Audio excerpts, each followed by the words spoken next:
আসসালামু আলাইকুম বন্ধুরা। রমজানের দিন আসলে সব কিছু খেতে ইচ্ছে করে না।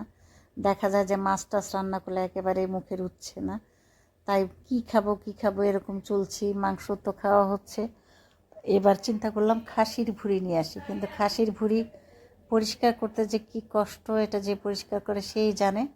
তো আমি খাসির ভুঁড়িটা অনেক কষ্ট করে পরিষ্কার টরিষ্কার করে নিয়েছি, যে রান্না হয়ে গেছে। খেতে কিন্তু অনেক টেস্ট হয়েছিল খাসির ভুঁড়িটা। দেখেন কত তেল, সঙ্গে বাগার দিয়ে দেওয়া হয়েছে পেঁয়াজ এবং শুকনা মরিচ দিয়ে, জাস্ট একটা ঘ্রাণ আসার জন্য। তো খাসির ভুঁড়িটা কিন্তু দেখতে যেমন ছিল, খেতেও কিন্তু তেমনি টেস্টি ছিল।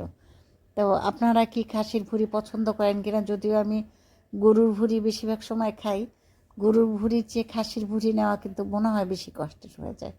তো ভুঁড়ি জিনিসটা আসলে কেমন যেন ভুঁড়ি ভুঁড়ি টাইপের, তবু কিন্তু খেতে মজা বলে সবাই ভুঁড়ি খায়। তো এই ভুঁড়িটা খাওয়ার দাওয়াত রইল, আর ভালো লেগে থাকলে লাইক কমেন্ট শেয়ার করবেন।